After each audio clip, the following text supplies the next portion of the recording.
नमस्कार। स्वागत है आपका आपके YouTube चैनल पर। हम पिछली कक्षा में मोहनजोदड़ो के बारे में पढ़ा था, जो हड़प्पा सभ्यता संस्कृति का महत्वपूर्ण स्थल था। आगे हम एक दो ऐसे स्थल और भी हैं, बहुत सारे स्थल हैं सिंधु घाटी सभ्यता के। हम पूर्व की कक्षाओं में बता चुके हैं कि हड़प्पा सभ्यता के करीब 350 स्थानों की खोज हो चुकी है, जिनमें से 200 स्थान तो अकेले गुजरात में हैं।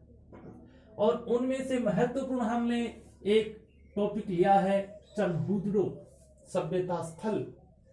ये चनहुद्रो सभ्यता स्थल जहां मोहनजोदड़ो था, उस मोहनजोदड़ो से ही 80 किलोमीटर दूर दक्षिण में पाकिस्तान में है। सबसे पहले तो अपने को ये पता होना चाहिए ये कहां है। ये पाकिस्तान में है। मोहनजोदड़ो भी पाकिस्तान में, हड़प्पा भी पाकिस्तान में, चनहुद्रो भी पाकिस्तान में। हमने अब तक हड़प्पा सभ्यता के तीनों पाकिस्तान के महत्वपूर्ण स्थल है, पहले उनको पढ़ रहे हैं। तो ये पाकिस्तान में है। दूसरी बात, चनहुद्रो में देखो कोई भी सभ्यता स्थल हो, सबसे पहला प्रश्न ये बनता है कि उसका खोज किसने की, उसका उत्खनन किसने किया, और ये याद रखना जरूरी है। तो इसका खोजकर्ता था 1931 में खोज की थी N.G.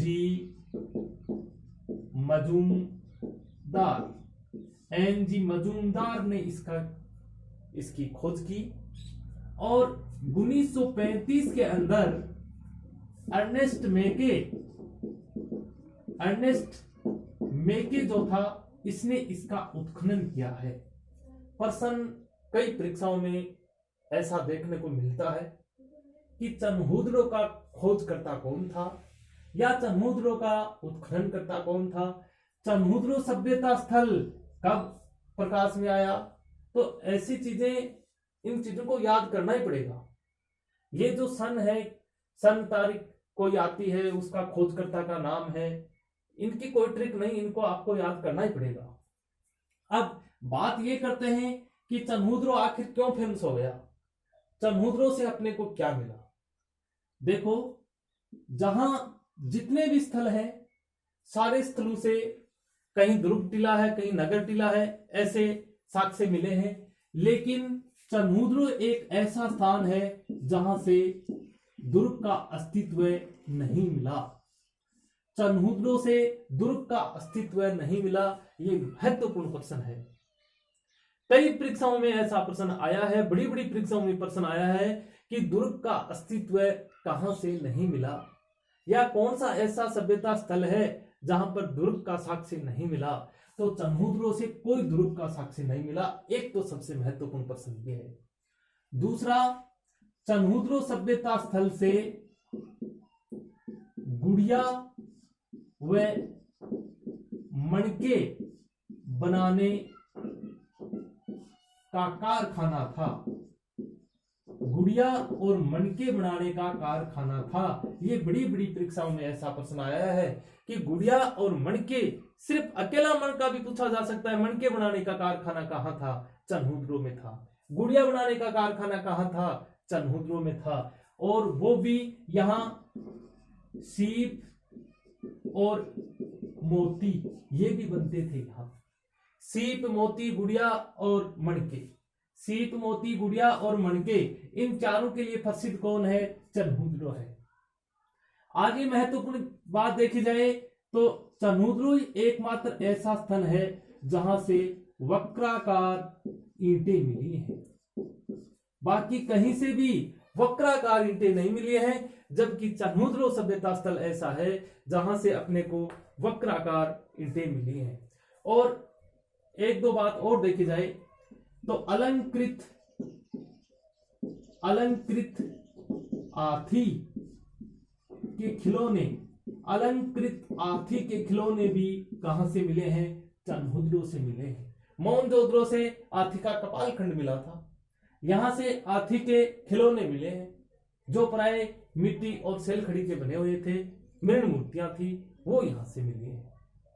उसके अलावा एक महत्वपूर्ण बात यहां की क्या है कि यहां बिल्ली के पीछे दौड़ता हुआ, बिल्ली के पीछे दौड़ता हुआ कुत्ता, बिल्ली के पीछे दौड़ते हुए कुत्ते का पद चिन्ह है, यहां से मिला है। अब ये चन्हूद्रो जैसे हड़प्पा और मोहनजोदड़ो की तरह इतना कोई विशाल बहुत बड़ा स्थान नहीं है। चन्हूद्रो से जो जानकारी है वो स्टिक है। अब देखो, ये एक अकेला प्रश्न बनता है कि यहां से दुर्ग नहीं मिला। मणके बनाने का कारखाना केवल चन्हूद्रो से ही था, तो ये भी महत्वपूर्ण बात है। वक्राकार ईंटें केवल यहीं से मिली है। अलंकृत हाथी के खिलौने केवल चन्हूद्रो से ही मिले हैं। बिल्ली के पीछे दौड़ते हुए कुत्ते का पद चिन्ह है, केवल चन्हूद्रो से ही मिला है। अब चन्हूद्रो के बारे में तो इतनी जानकारी अपने को काफी है, काफी नहीं, आप आत्मनिर्भर हैं। अब उसके बाद में इनके साथ ही हम एक सभ्यता स्थल और पढ़ने जा रहे हैं, वो महत्वपूर्ण है लोथल सभ्यता। लोथल सभ्यता महत्वपूर्ण बात है, और ध्यान रखना लोथल सभ्यता गुजरात राज्य में है। कहां है? गुजरात राज्य में।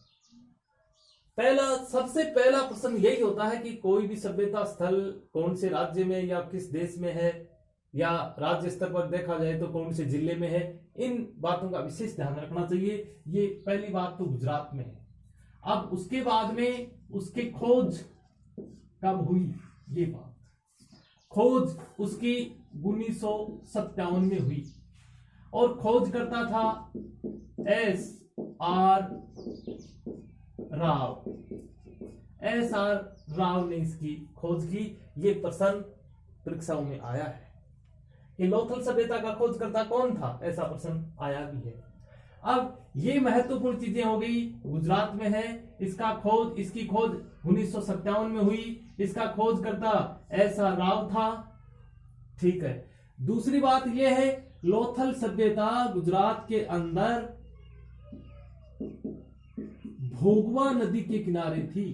कौन सी नदी के किनारे? कई बार नदी भी पूछ ली जाती है कि भोगवा नदी के किनारे कौन सी सभ्यता विकसित हुई थी, ऐसा प्रश्न आ सकता है। तो ये भोगवा नदी के किनारे था, गुजरात में है, 1957 में उसकी खोज हुई। अब ये फेमस कैसे हो गया? महत्वपूर्ण चीजें देखो, यहां क्या है। सबसे महत्वपूर्ण बात, यहां से बंदरगाह संस्कृति, बंदरगाह संस्कृति का अवशेष यदि मिला है तो लोथल से ही मिला है। यदि प्रश्न आ जाए बंदरगाह संस्कृति या बंदरगाह है या समुद्री व्यापार की बात की जाए, तो ये इस प्रकार की जानकारी कहां से मिली है? ये पूरी लोथल से मिली है, क्योंकि यहां कहते हैं गोदीवाड़ा, लोथल का गोदीवाड़ा, डॉक यार्ड नाम आता है, डॉक यार्ड।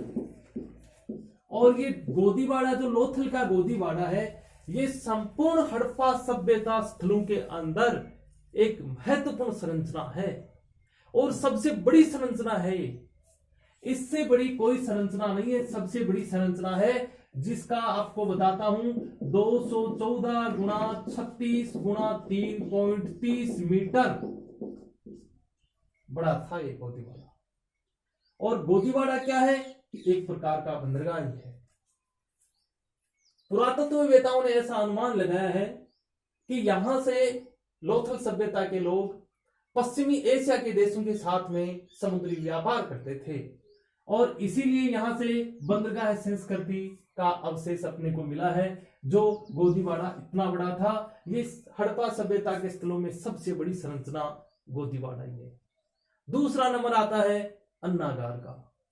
तो ये सबसे पहली बात तो ये गोदीवाड़ा, सबसे महत्वपूर्ण प्रश्न ही यही है कि गोदीवाड़ा मिला है यहां से। बंदरगाह संस्कृति का साक्ष्य अपने को लोथल से मिला है। आगे देखे जाए, फारस की मोहरें यहां मिली है। फारस की मोहरें लोथल से मिली है। दूसरी बात यह है कि यहां से दुर्ग का अवशेष तो मिला है, लेकिन महत्वपूर्ण बात यह है कि जैसे दो प्रकार के टीले मिले, दुर्ग टीला, नगर टीला, 2 हो गए। लेकिन क्या था कि उनके चारों ओर जो दीवार बनाने का काम था वो इस प्रकार से लगभग जगह ऐसा दिखाया गया है कि दुर्ग के चारों ओर दीवार अलग है और नगर और दुर्ग दोनों के फिर दूसरी दीवार के अंदर नगर टीला है, उसके चारों ओर दीवार की गई है। जबकि लोथल सभ्यता एक ऐसी है जहां पे दुर्ग टीला और नगर टीला ये दोनों एक ही रक्षा प्राचीर से घिरे हुए हैं। लोथल सभ्यता की ये इकलौती विशेषता है जहां पर दुर्ग टीला और नगर टीला ये दोनों एक ही रक्षा प्राचीर से घिरे हुए हैं। और उसके अलावा अब लोथल से ये बड़ी जानकारियां हैं। फारस की मोहरें यहां से मिली हैं, ये दुर्ग नगर वाली बताई थी। एक दो बातें और बताता हूं। चावल अर्थात धान का साक्ष्य सबसे पहले कहां से मिला? लोथल से। और बाजरे का अवशेष लोथल से। और घोड़े का अवशेष भी कहां से मिला है? लोथल से मिला है। और एक सबसे महत्वपूर्ण बात यह है कि जितने भी हड़प्पा सभ्यता के जितने भी संस्कृति स्थल हैं, सारे संस्कृति स्थलों के अंदर क्या था कि शवों को दफनाने और जलाने की जो प्रथा थी उसके अंदर उत्तर दिशा के अंदर और प्रत्येक व्यक्ति के पैर और दक्षिण में होता था सिर और उत्तर में उसके होते हैं पैर। इस प्रकार से ये अंतिम संस्कार की प्रथा अमूमन इस टाइम भी ऐसे ही होता है, चलती थी। लेकिन लोथल सभ्यता की विशेषता ऐसी थी कि यहां पर शवों को दफनाने और जलाते समय और उसका सिर किस दिशा में करते थे? उत्तर दिशा में, और पैर दक्षिण दिशा में करके दफनाए जाते थे। ऐसा वहां पर साक्ष्य मिला है। अब हमने कितनी सभ्यताओं को पढ़ लिया? लोथल और चन्हुद्रो। लोथल और चन्हुद्रो के बारे में ये इतनी जानकारी है, ये काफी जानकारी है। चाहे रीट के एग्जाम दे रहे हो आप, चाहे सेकंड ग्रेड की दे रहे हो, चाहे फर्स्ट ग्रेड लेक्चर की दे रहे हो, किसी भी प्रकार के एग्जाम, सभी में इतनी जानकारी से छोड़ करके आपके सामने कोई प्रश्न नहीं आएगा। आगे इसी क्रम में एक दो सभ्यता का और परिचय कर लेते हैं। जैसे बनवाली सभ्यता। ध्यान रखना, बनवाली हरियाणा में है। भारत के किस राज्य में है बनवाली सभ्यता? हरियाणा में है। प्रश्न ये उठता है इसकी खोज किसने की? तो इसकी खोज करने वाला था R.S. बिष्ट, रविंद्र सिंह बिष्ट। इसका खोजकर्ता कौन है? रविंद्र सिंह बिष्ट, अर्थात R.S. बिष्ट उसको कहते हैं। और उसकी खोज कब की? 1973 ईस्वी में।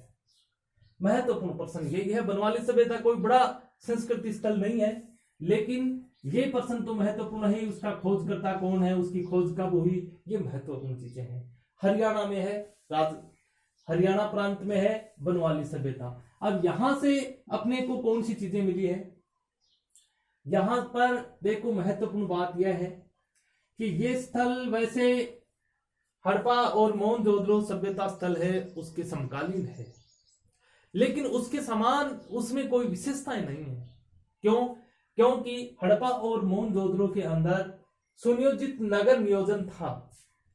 यहां पे सुनियोजित नगर नियोजन की विशेषताएं तो फिर भी मिलती हैं, लेकिन उसकी तरह पर यहां पर जल निकास प्रणाली जो थी उसका प्राय अभाव था। जल निकास प्रणाली का प्राय अभाव था। महत्वपूर्ण विशेषता ये। उसके अलावा यदि देखा जाए, एक महत्वपूर्ण बात, जो के दाने यहां से मिले हैं, तिल व सरसों का ढेर यहां पर मिला है। यह महत्वपूर्ण प्रश्न है, किस सभ्यता स्थल से और तिल और सरसों का ढेर मिला है? बनवाली सभ्यता से तिल और सरसों का ढेर मिला है। और यहां पर खिलौने के रूप में हल आकृति, खिलौने के रूप में हल आकृति की का साक्ष्य मिला है, उसकी मृण मूर्ति मिली है। तिल और सरसों का ढेर यहां पे मिला है, खिलौने के रूप में हल मिला है, और तांबे का बाणागर यहां मिला है। बस बनवाली सभ्यता में आप इतना ही याद रखना, इसके बाद अलावा बनवाली सभ्यता को पढ़ने की जरूरत नहीं है। अब आगे की कक्षाओं में हम जो धोलावीरा सभ्यता है, आपका आलमगीरपुर है, दैमाबाद है, जितने भी जो सभ्यता स्थल हैं, हम एक कक्षा के अंदर वो और पढ़ेंगे। उसके बाद में बहुत सारे जो स्टूडेंट हैं उसकी मांग है, सर आप राजस्थान का एकीकरण पढ़ाओ, सर आप जैन धर्म बौद्ध धर्म भी पढ़ाइए। देखो जैसे जैसे समय मिलेगा, जैसे जैसे हमारी कक्षाएं होती रहेंगी, जैन धर्म भी पढ़ाएंगे, बौद्ध धर्म भी पढ़ाएंगे, राजस्थान का एकीकरण इतना शानदार पढ़ाएंगे कि उससे छोड़ करके कोई प्रश्न नहीं बन सकता। तब तक अगली कक्षाओं तक आप हमें इजाजत दीजिए। नमस्कार।